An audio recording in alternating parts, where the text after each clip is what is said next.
Hey everybody, welcome to the channel. Hope you guys are doing well today. In this video, we're going to be going over Dracula protocol. Whether you're a retail yield farmer and you're priced out in Ethereum, or you're a large fund manager looking to deploy idle assets, Dracula protocol offers a passive means to auto-compound your Ethereum. And on top of that, I also view it as the decentralized Celsius network, because in the context of DeFi, they have very similar methods in the ways that they pursue yield. Also, there's a great deal of overlap in their token value accrual mechanisms. We'll cover that and much more in this video. And make sure you guys watch this video in its entirety if you guys want to know if I've decided to open a position in the DRC token, because towards the end of the video I'll be giving you guys my closing thoughts. And if you're looking to expand your knowledge on DeFi and CeFi through dialogue, I'd highly recommend that you guys check out my private Discord channel. It's a great forum for you guys to share thoughts and insights and connect with like-minded individuals. Or at the very least, make sure you guys follow me on Twitter. By doing so, you'll find out about the projects I'm interested in and also get industry highlights in real time. Both the links to my Discord channel and my Twitter profile can be found in the description below. With the intro out of the way, let's go ahead and dive into this video.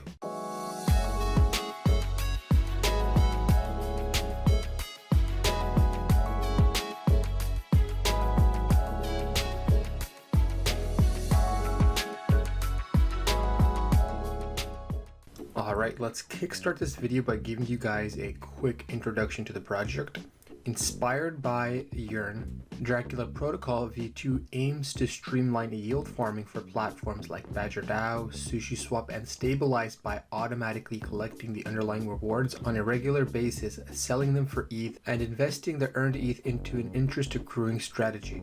Let's take Aave for example. They currently have yield farming rewards with a partnership with Polygon, so by staking your Aave, you're going to be rewarded with Matic tokens. If you want to auto compound those gains, you would have to withdraw those Matic tokens, which would incur a fee. Then you would have to proceed to sell those Matic tokens for Aave, which incurs another fee, and then finally deposit those Aave into the protocol, paying your third fee for auto compounding the gains. For most retail investors, that's too cost prohibitive, but with the Dracula protocol, since all the funds are pooled together, they're essentially socializing the cost, and as a result, it makes it very affordable for retail investors to auto-compound their gains. This is what the current UI looks like, but with V2, this is what the tentative design looks like.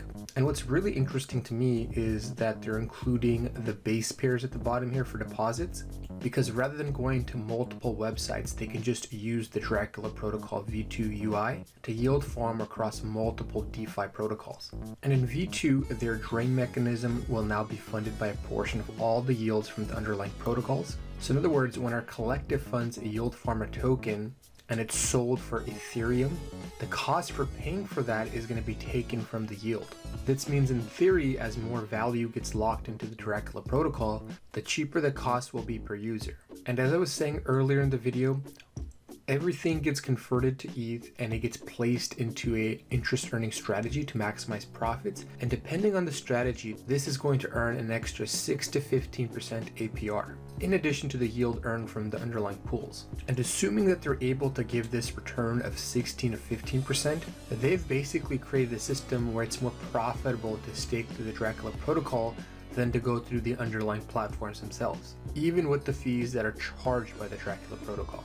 Now, with all of that being said, as lucrative and as appealing as that sounds for many DeFi farmers, they've managed to add an additional interest earning layer on top of their automized yield aggregation process.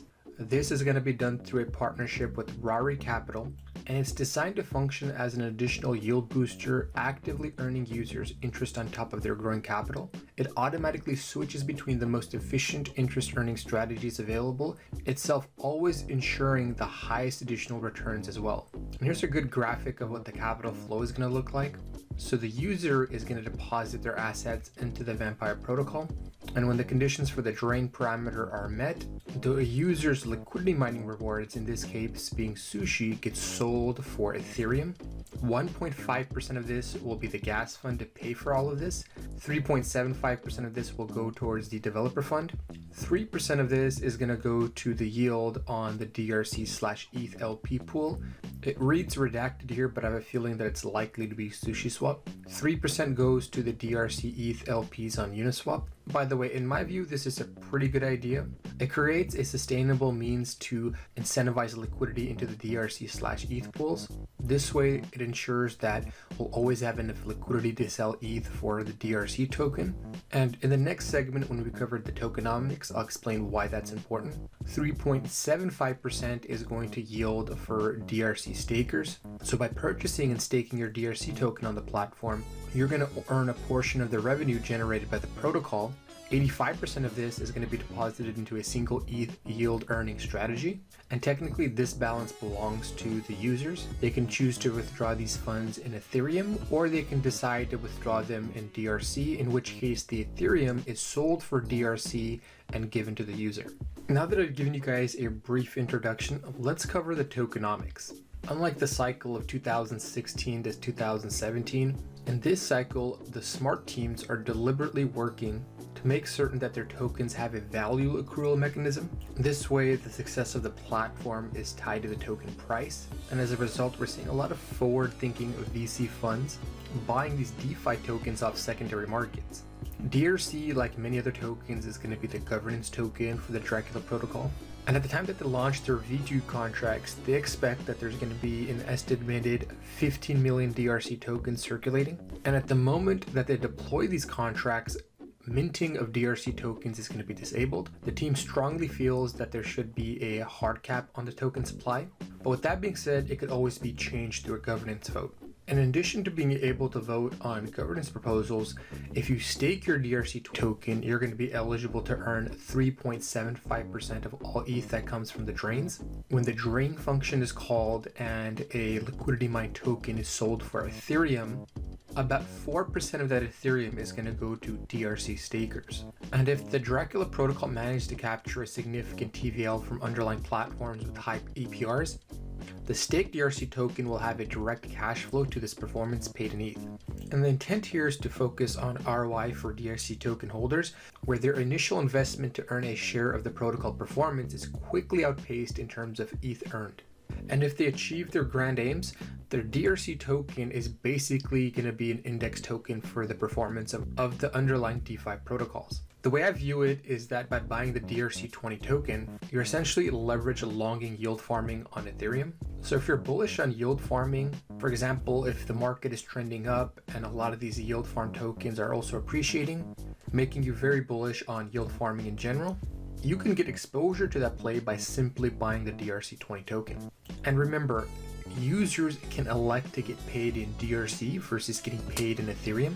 And currently there aren't any compelling reasons or incentives for the users to do this aside from them being bullish on DRC. And I think in future iterations of the protocol, it's something that they probably should think more deeply about. Once their TVL grows to a significant size and the protocol turns into a very appealing place for ETH maxis to yield farm, they should redirect a portion of the fees generated to giving users who elect to get paid in DRC a bonus. Because as I mentioned earlier in the video, anytime someone decides to get paid in DRC, a portion of the ETH in the yield earning strategy vault will be used to buy DRC off the open market and given to the protocol user. Now to end the video, I want to give you guys my closing thoughts. I think this protocol has a tremendous amount of potential. I think this protocol will be especially appealing to ETH maxis because it creates a way for them to generate passive income in Ethereum. And truthfully, many of them already do this. They go yield farm and convert most, if not all, their tokens into Ethereum. The Dracula protocol will not only give them a single user interface to do this with, but they'll be able to use multiple yield farming options. It'll be fully automized. Their gas fee will be negligible because most of it will be socialized. They'll make daily profit that's compounded, and they'll earn additional interest on top of that. And if you look at the Discord, there's already talks about them going multi-chain. This is unlikely to happen in V2, but maybe in V3 this could become a reality. And I think that's going to be widely popular because ETH maxis will salivate at the opportunity to mine cake tokens on PancakeSwap and sell those cake tokens for Ethereum. And even if you're not an ETH maxi, maybe you're a retail investor who has a few $1,000s to $10,000, this protocol will make yield farming a lot more accessible and profitable for you, because not only are you going to be able to save in gas fees, but as a collective, you're going to have dominance in a lot of these pools. And you're not going to have to lift a single finger because the big brains behind the protocol will automatically leverage the benefits of being a whale on your behalf. Now in the title of the video, I call this platform the Decentralized Celsius Network. Number one, I did that because you can earn auto compounding yield on your assets. Currently, you can only earn DRC, Ethereum, but I anticipate in the future that they're going to be adding more assets. And secondly, I think their tokenomic design is very similar to Celsius, or has the potential to be very similar to Celsius. So just like on Dracula protocol, when people get paid interest on Celsius, they can elect to get paid in like interest, or they can get paid in the CEL token. Unlike the Dracula protocol, they actually incentivize users to get paid in CEL, and depending on how many CEL tokens you own, you can get paid a bonus of anywhere between 10 to 30%. I remember back in early 2019, 2020, I had the option of getting paid in the CEL token. I took that offer and I was getting paid thousands and thousands of CEL tokens per week, because at that time it was trading less than 20 cents. And today those tokens are worth well over $6. And the way Celsius pays users is by converting the yield that they generate using those assets into the CEL token by buying it from exchanges. This creates buying pressure on the CEL token, sending it higher. And that creates a reflexive loop, because when people see this model working and they anticipate the price to go even higher as more people join the network, they'll not only buy the CEL token, but they're also more likely to choose to get paid in CEL rather than in like interest. Now, if you look at Dracula Protocol's model, it's very similar, except they don't incentivize users to get paid in DRC. But I have a feeling that whether they add incentives or not, that at some point, a lot of the users will probably elect to get paid in the DRC token. And if that happens, you're basically going to see the flywheel effect on Celsius, but on steroids with the Dracula protocol. Because if you think about it, Celsius is using about 5 to 10% of their assets under management to extract yield from DeFi protocols. And without a doubt, that's where you're going to get the juiciest yields. And if their users elect to get paid in the CEL token, some of the yield will be used to buy CEL token off the market. But that entire process isn't automated like it is on the Dracula protocol. And secondly, unlike Celsius, they're not using 5 to 10% of their assets under management to extract yield from DeFi protocols. They're using 100% of it. So in summary, their assets are earning much larger rewards, and the process of buying DRC tokens off the market is automated. And remember, this whole tokenomics model can be changed in the future. It can be iterated on. I'm thinking when the protocol gains a lot of traction, the community grows, they're likely to pass proposals that add even more value accrual to the token. The key here is making sure that V2 works. If V2 works, I think this protocol has a very bright future. And because of this optimistic outlook, I've decided to purchase some DRC20 tokens. And if the protocol works as planned, I might even consider buying some more. Once V2 launches, it's stable, and I see that it's working, I'm very likely to deposit my DRC20 tokens into the protocol. And if you're looking for my updated views and insights on the Dracula protocol, make sure you guys give me a follow on Twitter. Don't forget to join the Discord channel.